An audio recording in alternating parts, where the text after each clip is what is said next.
ഈ കാള പെട്ടെന്ന് കേട്ട് കയറെടുക്കുക എന്നൊരു ചൊല്ല് മലയാളത്തിലുണ്ട്. അതൊന്നുകൂടി പരിപോഷിപ്പിച്ച് കാള പെറ്റു കയറെടുത്തു പോയി കറന്നു 10 ലിറ്റർ പാലും കിട്ടി എന്നാണ് മാപ്രകൾ പറയുന്നത് കേട്ടോ. എന്താ സ്ഥിതി? സത്യസന്ധമായിട്ട് മാധ്യമപ്രവർത്തനം നടത്തുന്നവരെ വരെ അവഹേളിക്കുന്ന ചില മാപ്രകളുടെ റിപ്പോർട്ടിംഗ് രീതി കൊണ്ട് സഹി കെട്ടിരിക്കുകയാണ്, നാണം കെട്ടിരിക്കുകയാണ് മാധ്യമലോകം. ഏറ്റവും ഒടുവിൽ എന്താണ്? കേരള സർക്കാരിൻ്റെ ധൂർത്ത് ദുരിതാശ്വാസ വിനിയോഗത്തിൽ ആദ്യം പൊക്കിയടിച്ചത് കാവ്യഭൂമിയാണ്. കാവ്യഭൂമിയുടെ ചാനൽ, ഏത് മാതൃഭൂമി ചാനൽ. തൊട്ടുടനെ മറ്റുള്ള ചാനലുകൾ ഏറ്റെടുത്തു. എന്താ സത്യമന്വേഷിക്കണ്ടേ? ഇതെന്താണ് സംഭവം?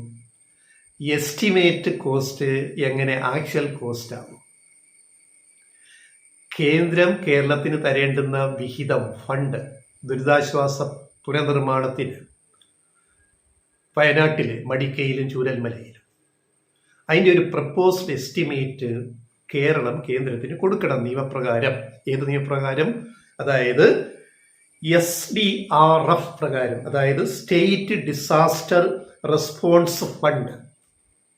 അതാണ് SDRF അതിൻ്റെ ചുരുക്കരൂപം. ഇത് പ്രകാരം മാൻഡേറ്ററി ആയിട്ട് കേരള സർക്കാരോ ഏത് സർക്കാരും സ്റ്റേറ്റ് ഗവൺമെന്റും കേന്ദ്രത്തിന് ഒരു പ്രപ്പോസൽ എസ്റ്റിമേറ്റ് കൊടുക്കണം. അത് കൂടുതൽ കാണിച്ച് കൊടുക്കും സ്വാഭാവികമായിട്ട്. കാരണം കേന്ദ്രം എപ്പോഴും തരുന്നത് പിശയ്ക്ക് പിടിച്ച് കുറച്ച് പൈസയെ തരുള്ളൂ. അതുകൊണ്ട് കോസ്റ്റ് എസ്റ്റിമേറ്റ് കൂട്ടിക്കാണിക്കും. എന്തിന്?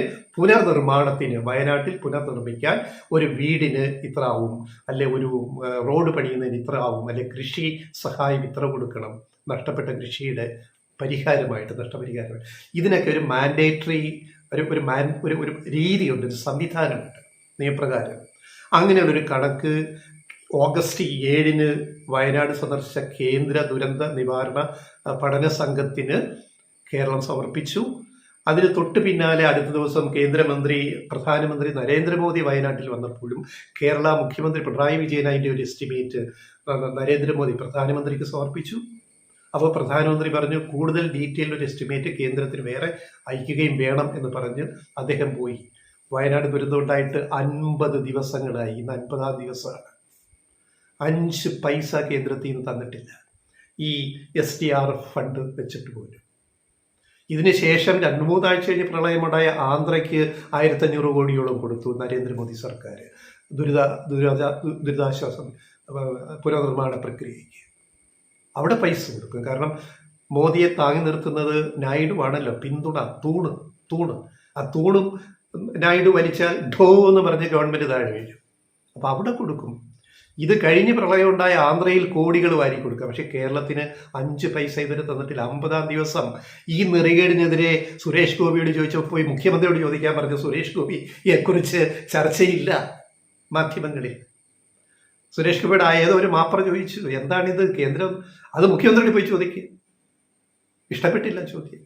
അതേപ്പറ്റി അന്തി ചർച്ചയില്ല. കേന്ദ്രം 5 പൈസ തരാത്തിനെ പറ്റി അന്തി ചർച്ചയില്ല. ഇപ്പം എന്താ സംഭവം?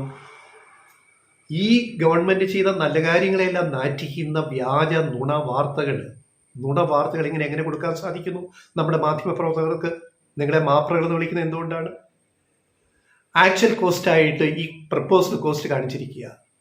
കക്കൂസ് ഉണ്ടാക്കിയതിന് ഇത്ര രൂപ, ശവം മറവ് ചെയ്യുന്നതിന് ഇത്ര ചെലവായി, മറ്റേന് ഇത്ര ചെലവായി.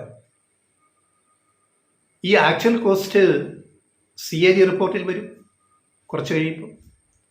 ആ CAG റിപ്പോർട്ട് നിയമസഭയുടെ മേശപ്പുറത്ത് വെക്കും. അത് സബ്ജക്ട് കമ്മിറ്റിക്ക് പഠനത്തിന് പോകും. കുറെ നടപടിക്രമം ഉള്ളത് നമ്മുടെ മാപ്രകൾക്കൊന്നും അറിയില്ലേ? ഇത്ര വിഡ്ഢിത്തം വാർത്തയാക്കി കൊടുക്കുക, അത് അന്തിചർച്ച നടത്തുക, അതിനെ പിന്തുണച്ച് ചില നേതാക്കൾ, പ്രതിപക്ഷ നേതാക്കൾ രംഗത്ത് വരിക, നുണ പ്രചരിപ്പിച്ച് അത് സത്യമാണെന്ന് വാർത്തയാക്കുക. എന്നിട്ട് ഈ കൊടുത്ത ഒരു മാധ്യമങ്ങൾ അതിനൊരു മാപ്പ് പോലും പറഞ്ഞിട്ടില്ല ഈ നിമിഷം വരെ. ഇപ്പൊ 24 മണിക്കൂർ കഴിയുന്നു. ചെലവഴിച്ച കണക്കിൽ നിന്ന് മുഖ്യമന്ത്രിയുടെ ഓഫീസിന് പ്രസ്താവന ഇറക്കേണ്ടി വന്നു, വിശദീകരണക്കുറിപ്പ്. അത് പത്രങ്ങൾ കൊടുത്തു. പക്ഷേ സ്വയം വ്യാജ വാർത്ത, നുണവാർത്ത കൊടുത്തിട്ട് അത് തിരുത്താൻ ഒരൊറ്റ മാധ്യമങ്ങൾ തയ്യാറായില്ല. ഇതെന്ത് മാധ്യമ പ്രവർത്തനമാണ് നിങ്ങൾ ചെയ്യുന്നത്? ചില മാധ്യമങ്ങൾക്ക് മനസ്സിലായി അബദ്ധവാ പറ്റിയെന്ന്. ഈ മാതൃഭൂമി ചാനൽ എന്ത് കണ്ടിട്ടാണ് ഈ വാർത്ത ഇങ്ങനെ കൊടുക്കുന്നത്? തലയും വാലുമില്ലാതെ അന്വേഷിക്കണ്ടേ? ദുരന്ത നിവാരണ അതോറിറ്റിയോട് ചോദിക്കണ്ടേ? അല്ല ബന്ധപ്പെട്ട ആരെങ്കിലും അധികാരികളോട് ചോദിച്ചാൽ അത് ചെലവഴിച്ച തുകയല്ല, പ്രപ്പോസ്ഡ് എസ്റ്റിമേറ്റ് ആണ് കൊടുത്തത്. കേന്ദ്രം തരേണ്ട പൈസ കിട്ടാൻ വേണ്ടി കൊടുത്ത കുറെ കൂടെ വലുതാക്കി കൊടുത്ത കണക്കാണത്. എന്നാലേ 1/3 കിട്ടുകയുള്ളൂ. സ്ഥിരം പരിപാടിയാണത് കേന്ദ്രത്തിന്റെ. അതുകൊണ്ട് ചെലവ് കൂട്ടി കാണിക്കും. എങ്കിലേ കുറച്ചെങ്കിലും പൈസ കിട്ടിയിട്ട് പുനർനിർമ്മാണം നടക്കുകയുള്ളൂ എന്ന് കേരള ഗവൺമെന്റ് വ്യക്തമാക്കി. ഇത് പുതിയ കാര്യമൊന്നുമല്ല. എന്തും നുണയും. എന്തെങ്കിലും ഒന്നോ ഏതെങ്കിലും ഒരു ഉദ്യോഗസ്ഥനോ ഒരു സോഴ്സോ തന്നാൽ അത് സത്യമാണോ അല്ലെ അതാണോ അതോ മറ്റേതാണോ എന്ന് അന്വേഷിക്കാതെ പോലും ഈ നടത്തുന്ന മാധ്യമ പ്രവർത്തനം എന്ന് പറഞ്ഞാൽ സത്യസന്ധമായിട്ട് പണിയെടുക്കുന്ന മാധ്യമ പ്രവർത്തകർക്ക് പോലും നാണക്കേടുണ്ടാക്കുന്ന പരിപാടിയാണിത്. ദയവ് ഇത് നിർത്തണം. പിന്നെ വ്യാജ നുണ വാർത്ത കൊടുത്തതിനെതിരെ കേസെടുക്കണം ഗവൺമെന്റ്.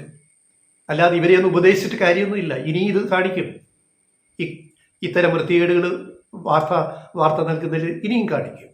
കേസെടുക്കേണ്ടി വരും, പ്രോസിക്യൂഷൻ. എങ്കിലേ മര്യാദ പഠിക്കുകയുള്ളൂ. എന്തു നുണയും വാർത്തയാക്കി ജേർണലിസം പഠിച്ചിറങ്ങുന്ന കുട്ടികളും ഇത് കണ്ടാണ് പഠിക്കുന്നത്.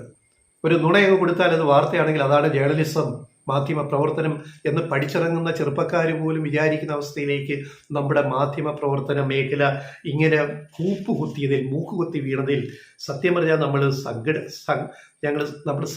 സങ്കടപ്പെടണം. മാത്രമല്ല ഇത്തരം വാർത്തകൾ കൊടുക്കുന്നതിന് നടപടി ഗവൺമെന്റ് ഭാഗത്തുനിന്ന് നടപടി ഉണ്ടാവണം. ഒരു സംശയം വേണ്ട. ഇപ്പൊ എന്താ കാര്യം? കേന്ദ്രം തരുന്നത് ഒരു വീട് വെക്കാൻ 1,10,000 രൂപ ദുരിത മേഖലയിൽ.